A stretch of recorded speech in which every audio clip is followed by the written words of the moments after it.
आज का हमारा टॉपिक है अर्धवृत्त का क्षेत्रफल और उसका परिमाप।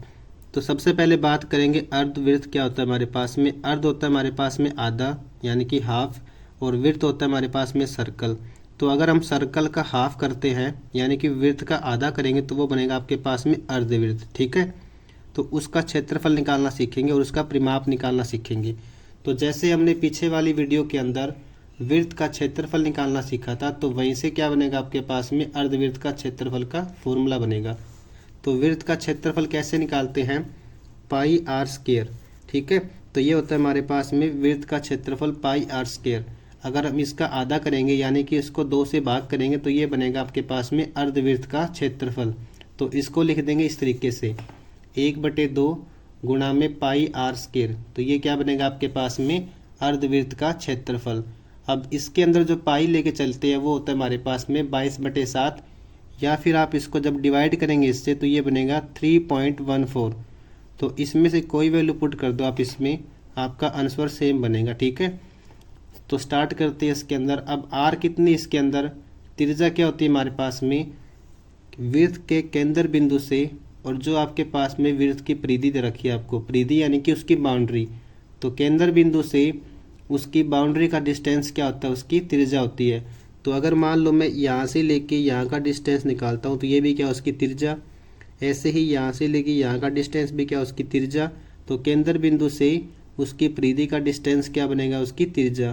तो इसकी त्रिज्या आपको दे रखी है इसमें 14 सेंटीमीटर। तो यहाँ से कितना आएगा 14 सेंटीमीटर। अब आपको निकालना है इसका क्षेत्रफल अर्धवृत्त का। तो ये बनेगा 1/2। तो यहाँ से बनेगा आपके पास में 1/2 गुणा में पाई, और पाई कितना इसमें 22/7। उसके बाद आएगा इसमें आर स्क्वायर। अब आर स्क्वायर का मतलब क्या बनेगा इसमें कि आर को आपको 2 बार गुणा करनी इसमें। ठीक है, आर स्क्वायर यानी कि आर को 2 बार गुणा करनी है आपको, और आर कितना है इसमें 14। तो यहाँ से क्या आएगा 14 × 14।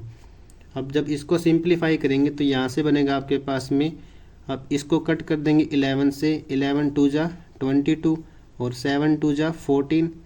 11 को 2 से मल्टीप्लाई कर देंगे तो ये बनेगा आपके पास में 22 एंड मल्टीप्लाई बाय 14। इन दोनों की जब मल्टीप्लाई करेंगे तो आपके पास में आएगा 308। तो ये बनेगा आपके पास में 308, और साथ में क्या आएगा सेंटीमीटर स्क्वायर। अब बात करेंगे इसके परिमाप की। तो इसका परिमाप निकालने का सूत्र क्या बनेगा आपके पास में, तो ये बनेगा आपके पास में पाई आर। ठीक है, और प्लस में क्या आएगा आपके पास में डी। डी होता है हमारे पास में इसका डायमीटर। तो डायमीटर कैसे निकालते हैं यानी कि उसका व्यास। तो जब आपके पास में त्रिज्या गिवन आपको, तो त्रिज्या आपको दे रखी है इसके अंदर 14 सेंटीमीटर, और आपको निकालना उसका व्यास। व्यास यानी कि उसका डायमीटर। त्रिज्या आपको दे रखी है इसमें 14 सेंटीमीटर और आपको निकालना उसका व्यास।